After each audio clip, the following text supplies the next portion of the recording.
Sunshine Cruz na Totoo nga ba ba ang ito? bagong sinisinta ng bilyonaryong si Atong Ang? Kumakalat ngayon ang mga video ni na Sunshine at Atong na nag-kiss habang Ayan na nasa po, isang nagkalat na sabungan. po sa social Si Sunshine media. pa mismo ang lumapit sa pwesto ni Atong. Pagpapalitan Gretchen out, ng Sunshine halik in na nga ba? ni Anong sa Sunshine inyo? Cruz at ni Atong Ang, no? Sa events, sa mga events po ng Sabong. So, every may events ng Sabong, instead, dati ang nandiyan, nakikita ko si Gretchen. Ngayon, si Sunshine na po. Na kay Sunshine Cruz na ang trono. Trono ng alin?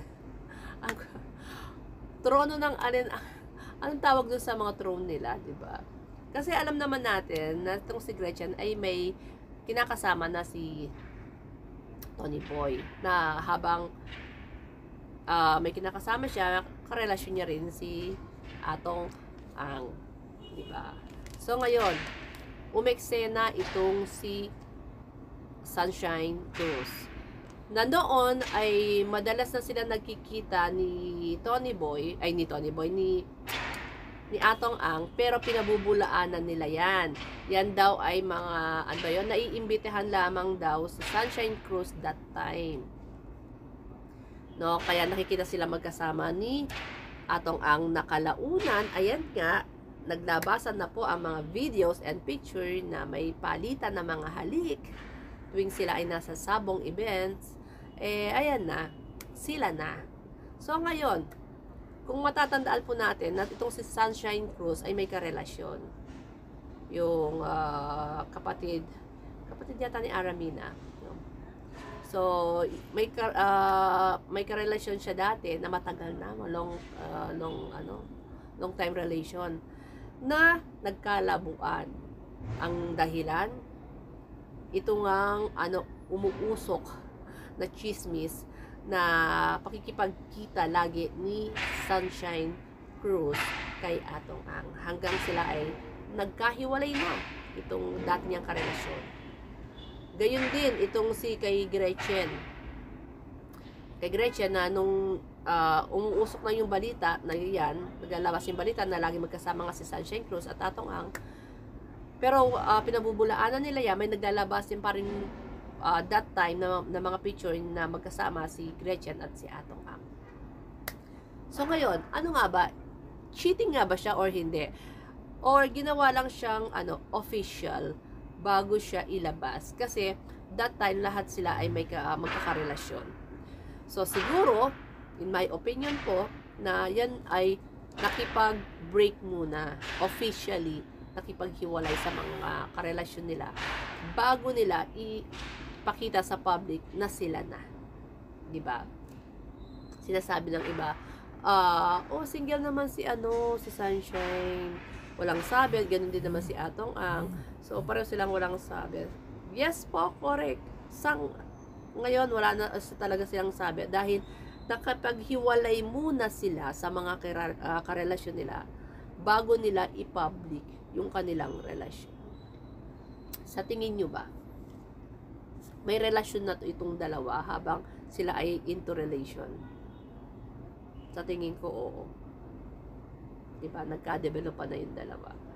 So, nakipaghiwalay na lang sila officially para ma-i-announce naman nila or maipakita na nila in public yung kanilang mga pagmamahal sa isa't isa. Gina-justify ng iba, no, na wala na kay Gretchen ang trono. Hindi ko nga alam kung anong trono po ba ang pinag-aagawan kay Atong Ang. Trono ba o pera? Diba? Ano ba ang pinag-aagawan? Trono o yung pera? Kasi 'di ba, balita nga natin is grabe, milyon kung mamigay, kung mga pabahay, kung mamigay itong si Atong Ang. Sa bagay, bilyonaryo naman itong tao na ito. No? So, doon kumagat si Sunshine. Anyway, may mga babae talaga po, no? Usually naman po. Again, sorry po, may tumawag kasi. So, yun na nga. So, paano naman yung pagkakaibigan? Kasi marami nagja-justify nung isang itong ginawa ni Sunshine na alam niya naman na ito ay kasalukuyan may karelasyon at si Gretchen nga yun na kaibigan naman, although hindi niya close friends, pero magkakasama sila sa industriya, di ba? Bilang isang babae, like ako, if ever may kakilala ako, may mga classmate ako dito, may mga classmate po ako dito sa ibang bansa, no? Na if ever na meron yung alam kong jowa niya, tapos bigla akong liligawan, ang kapal na mukha. Hindi ba, itatanong mo, tatawagan mo, oh, Besh, yung ano mo, nanliligaw sa akin, ano ba ang, magkarelasyon ba kayo? Ano ba ang estado ng relasyon nyo? Kasi parang nagpaparamdam. Di ba? Magtatanong ka. Pero wala kang nasasagasaan. Yes, walang karapatan si Gretchen. Pero, karelasyon pa rin. Di ba? Hindi naman asawa eh. Hindi siya asawa, pero karelasyon and kilala mo si Gretchen, 'di ba? Ba't natin gina-justify yung mali?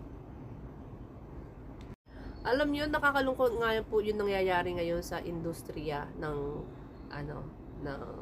diyan sa Pilipinas, no? Yung mga artist natin. Magkabilaan po yung cheating, magkabilaan yung mga palitan ng mga jowa, yung mga natututunan ng mga kabataan, yung mga natututunan ng mga followers, parang normalize na lang.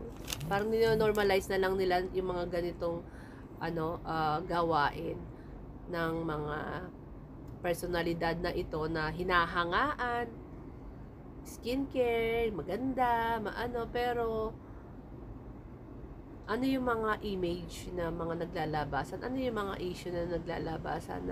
Ano yung mga mapupulot ng mga kabataan sa mga artistang ito, 'di ba? Ang pangit na ng mga nangyayari diyan sa mga artist natin sa Pilipinas. Mga kabitan tapos gina-justify pa, no?